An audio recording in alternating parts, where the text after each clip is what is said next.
Hi, I'm Victoria, and today I'll take you on a culinary journey to Sardinia.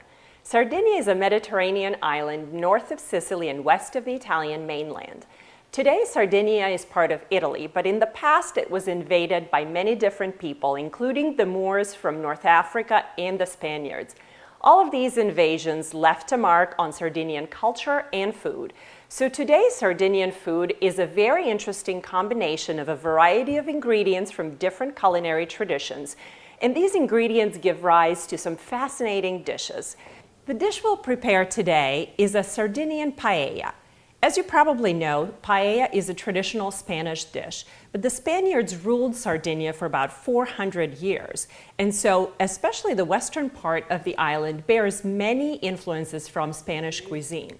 The unique thing about Sardinian paella is that instead of rice, as in Spanish paella, it uses something called fregola.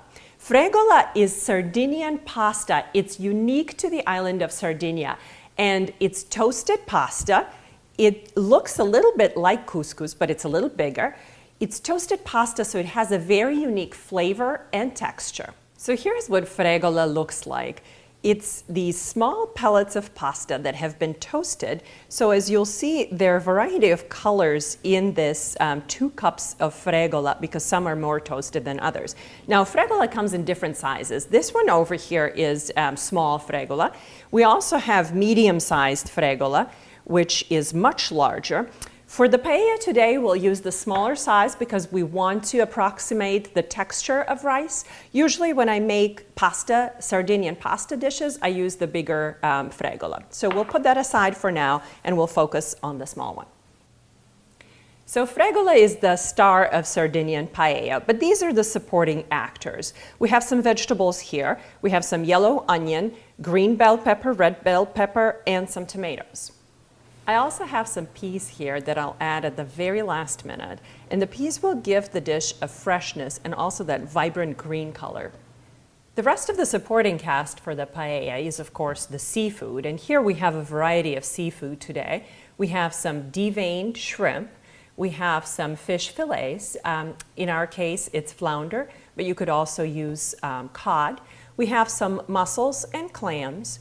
We have some calamari and some langoustine tails.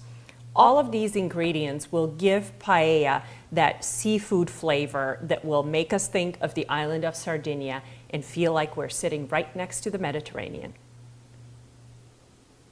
One of the unique ingredients in Sardinian cooking, of course, is saffron. Saffron is an exotic spice, and in addition to giving flavor to a dish, it also gives it a very beautiful color between orange and red. So we'll use saffron today. We'll dissolve the saffron in the cooking stock we're using for the paella, and it will give the paella a much more vibrant color.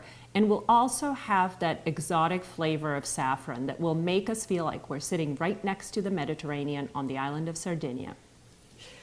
So what I have here is 1 onion sauteed in about 3 tablespoons of extra virgin olive oil. And when the onions are soft, I'm going to add the fregola and stir it around really well so that everything is blended and mixed up evenly so that the pieces of fregola are covered with the olive oil that's in the pan. And as soon as I've done that, I will pour some broth that I have dissolved that saffron into. And notice that brilliant yellow, almost orange color of the broth. That comes from the saffron. So I'm going to pour this. There's still some strands of saffron in there. Those will dissolve too and give the dish some more color. And I'm going to let this start to boil at a pretty high temperature here, so that the fregola starts to cook a little bit. So the fregola is bubbling nicely in that broth with the saffron. I'm going to add the clams and the mussels. And again, I'm going to toss the pan so everything is nicely mixed up. Then I'm going to add about 1 cup of white wine. Of course, no Italian dish would be complete without some wine. I'm going to add some white wine. And when the dish comes to a boil again, because the wine is not hot yet, as soon as it comes to a boil, I will let it cook for a couple of minutes until the clams and mussels start to open. So we see here that the clams and mussels have started to open from the temperature. And now I'm going to add almost all of my vegetables. So I'm going to add the chopped tomatoes and the green and red bell pepper. And then I'm going to stir everything really nicely so the colors are evenly distributed.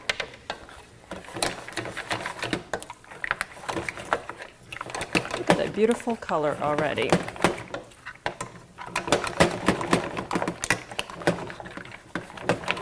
So now our fregola paella is well on its way. We'll add about 3 bay leaves. And from this point on, I'm going to start to ladle the broth, the stock, slowly add it one little bit at a time, like you would in risotto, to make sure the entire dish continues to cook evenly.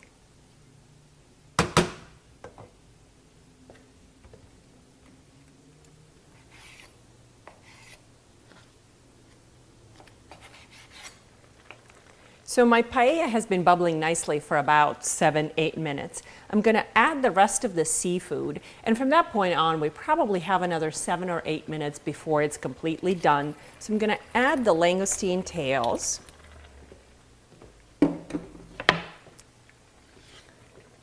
the flounder, the calamari, and the shrimp.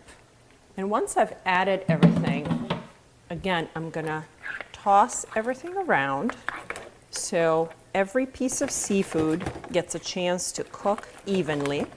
It's all submerged in the broth. And look at those beautiful colors of the dish. It's not even done yet, but it looks beautiful already. Then I'm going to add more broth just to make sure there's enough liquid and everything is covered. And as you see, it's bubbling nicely and slowly. So at this point, I'm going to leave it like this for another 5 to 7 minutes. Then I'm going to season it with some salt, add the green peas, and voila, we'll have a Sardinian paella with fregola. So today we traveled to Sardinia. We made some Sardinian paella with fregola. It's done here, and look at those beautiful colors and all of the different ingredients coming together really nicely. We have some rosé that will make us feel like we're right on the Mediterranean. I hope you enjoyed this episode. The recipe will be on the website, and buon appetito!